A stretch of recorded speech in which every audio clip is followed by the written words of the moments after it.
Okay, let's go ahead and look on some shadow properties. And in light editor, for each object you have also options if you want to enable the shadow creating by the light source, and what type of shadows. Overall shadow density, currently it says 200, so it's create a strong nice shadows.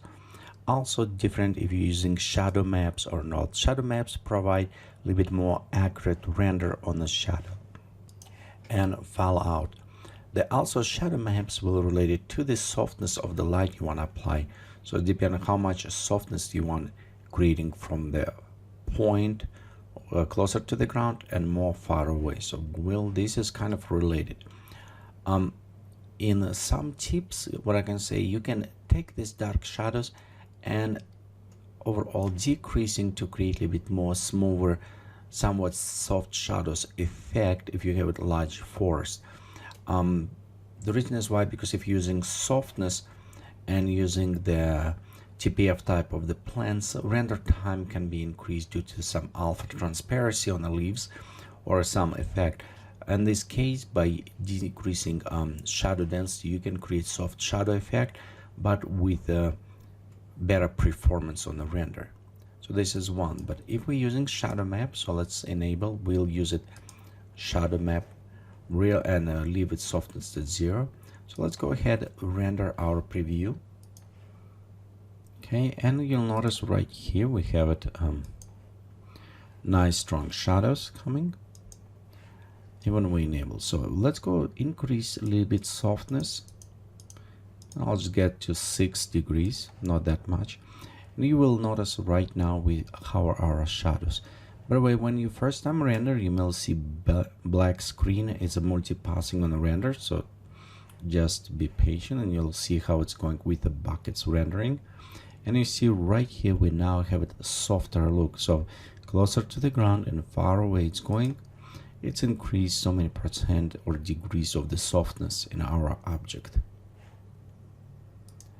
The nice things about this, you can apply the type of the softness to different light sources. So currently I even apply to the sunlight.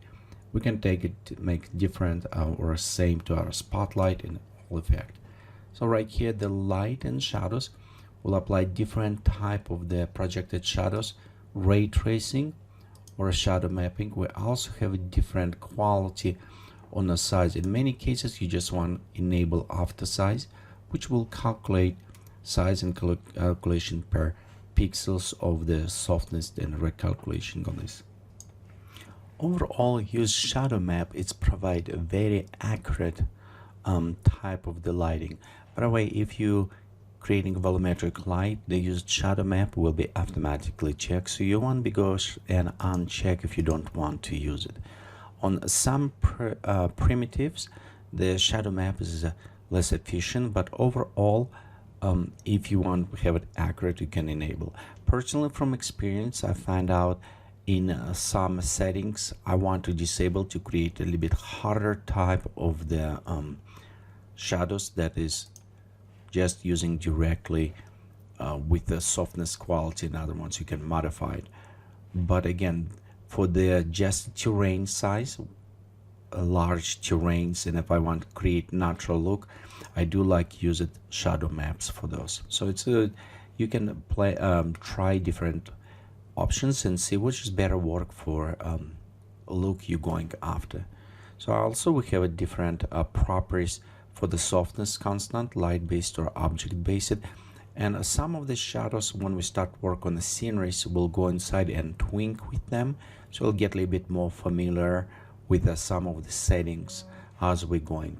So the next tab we have lighting, and this tab allowed us to control our lights, what type of the light, if it's quadratic, custom, and also lighting. So let's go ahead for this. I'm going to close it, take our sunlight, move again away. We'll go to re-enable our spotlight. Okay, we'll go to our spotlight properties.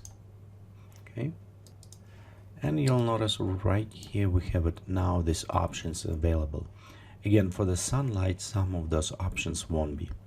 So what we have it's lights currently because we create linear, it's available, but we can also switch.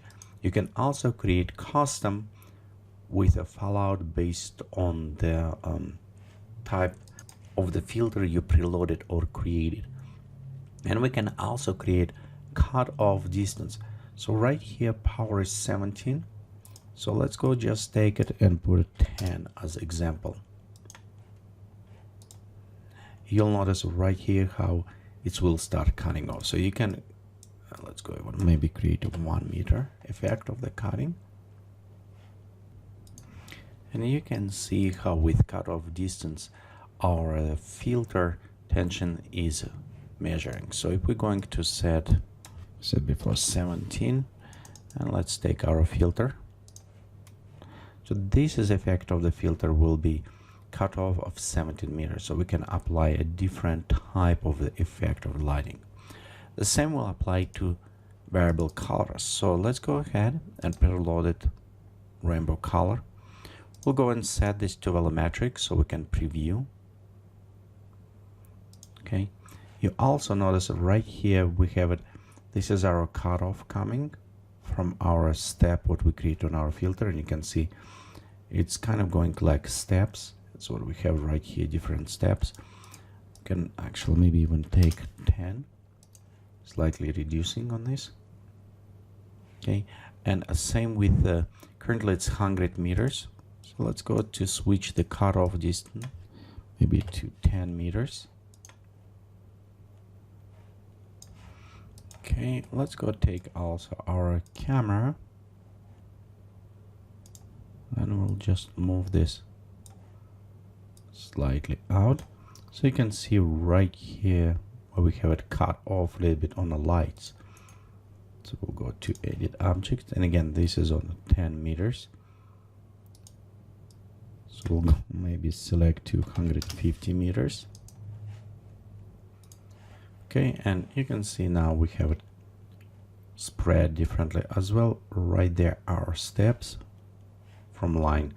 So you can modify different type of the light intensity if you want to fall out a little bit more to the 0. So for example, if we need a drop, you can go edit filter.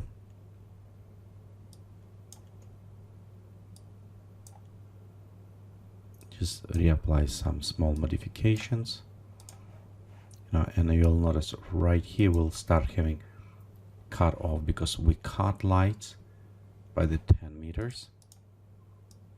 So we can go bring to 100 meters.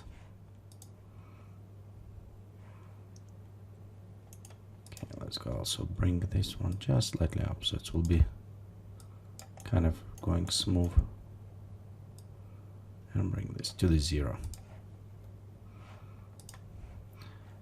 So you can see we can apply and modify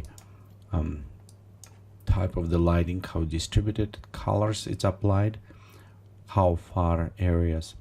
Then on the bottom we also have option.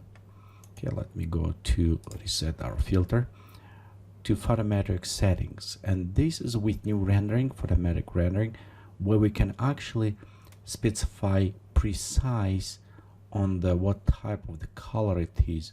So you'll notice right here we have a pure white, candle, all is precise, and when we select it will apply temperature of the Kelvin. So for example, if we're going to pure white, so it does not have it to us, but we're going to the Thursgan and it's going warmer color applied. We also can preview light.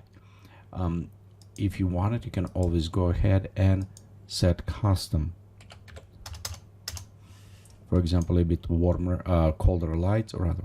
You also can use it in some lightings. The preset from IS profiles, and this is create a very realistic type of the lighting fallout and distribution.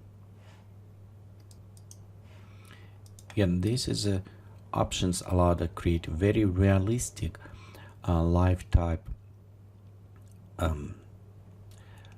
lightings in our scenery that reference directly presets from big variety of the lights we have it. Next, we have an influence tab, which allowed us on any specific light to specify how we want to this light affect object in our scenery. So first, you'll notice we have a specular and diffuse component, so we can enable specular and diffuse lighting. In some cases, I want to highlight, but I don't want to create those hotspots, so I can disable my specular lighting from the some light sources. And again, this is going edit for the specific light source you currently selected. Next, we have object influence. Currently, it's influence everything. In some cases, you maybe want just highlight tree, so you can enable only object that marked below and disable ground, so it will affect only the tree itself. Okay, so let's disable volumetric light in this case, right here. Okay, and if we're going render, you can see in our render that is only tree light is affecting, so it's ignoring the ground. And that has become our influence become quite a bit useful when you have a scenery and you want to pay attention, or maybe you want to highlight just one specific objects or create shadows or other things. You can go ahead from this option to select it. So when you create light, you can say, hey, I want only the create shadows, for example, or the other things. So you can go ahead and enable this and just from this light source only create this way. So it gives you big flexibility that is not available in a real life yet, but in a CG it's a big plus, because you can have the big manipulations with type of the lights. You also can set all object, none, only object, or if you have too many, you can set all object that only mark below. So in some cases, if you have a big list and you don't want to go check, remember you can set none, which is unselect everything and just go back, select it, or you can select all object, which is select all boxes, and after this jump down. So it's a little bit saving on time to go to all these objects and check them. So right here we'll look on some lighting properties for our object. We also look on a spotlight, we look on a view through. You also have options to switch on off, influence on the clouds, and that will affect when we're creating cloud effect and you maybe want to colorize them. You can enable for your spotlight or other ones. You also have it exclude from radiosity if you want to a little bit faster render, so you can apply these options. As well, we have options for the spotlight. It's a positioning, direction resizing, and we have animations as well, which is similar with other ones. So we can take our spotlight and track and link them, for example, to the plane. So when plane going, the lights going from top. So we can apply those lights and pre-animate them based on objects or motion you wanted.